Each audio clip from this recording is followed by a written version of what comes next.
Hi there, and thanks for joining us for this special edition of MedWatch Today. I'm Connie Tran. It's Nurses Week, and we want to highlight the incredible nurses at community medical centers. Nurses face challenges like they had never seen before last year, but they never stop taking care of patients during the darkest of days. We want to take a moment to acknowledge their dedication to the medical field and our community and say thank you for all they continue to do.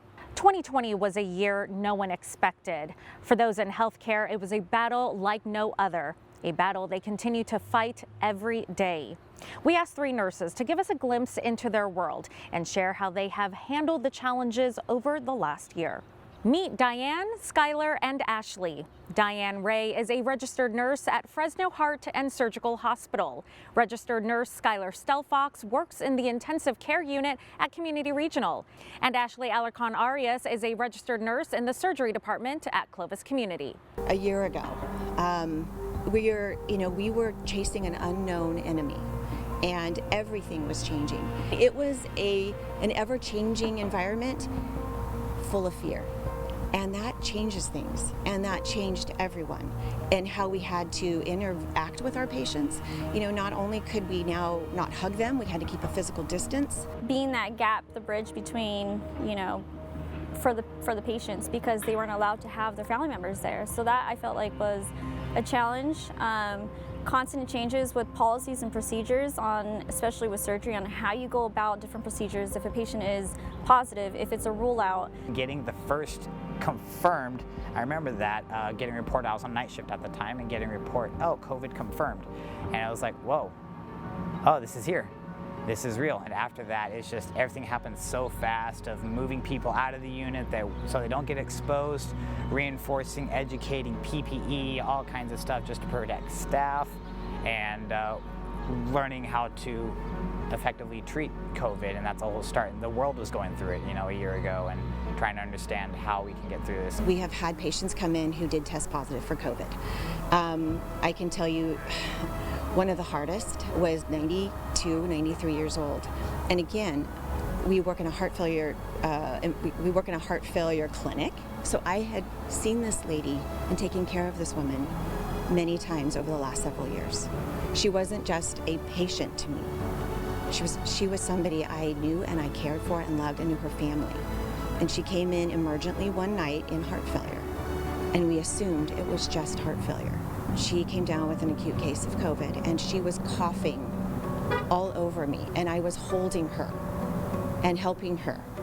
And it was the next day that we discovered she had COVID. She had an acute case, and we lost her. And that was very hard. I cried, I prayed. I tried to be as compassionate as possible. You appreciate the littlest things in life, like not take the littlest things for granted. Not only did the ED handle themselves really well and work as a team, and handled every situation to the best that they could, and doing it with such a positive attitude as well, which I was grateful to be part of. Unfortunately, I had quite a few patients that have died from COVID, and held their hands in the last moments, advocating for family to be there and have them be there. Knowing that I wasn't alone, my peers were going through it as well. I'm fortunate that my wife works in the medical field too, and being able to talk to her and de-stress with that. And my management was phenomenal. Knowing that we're all in this together, we're a team, and we will strive and we will get through this, made it a lot more, it made it better for me personally to get through it, and knowing that change is okay. And having that mindset, knowing that, change is not always a bad thing. Change is okay, and knowing that any little thing that comes with change, it's there to help you grow and become better as a person and professionally as well. Every department has been impacted, not just nursing. The whole organization stepped in, and we did the hard work. And so I'm really thankful. I never thought of myself as a superhero, right? I'm a nurse, right? But we put on our masks and we did the hard work. And so, yeah, I'm very proud. I am very proud.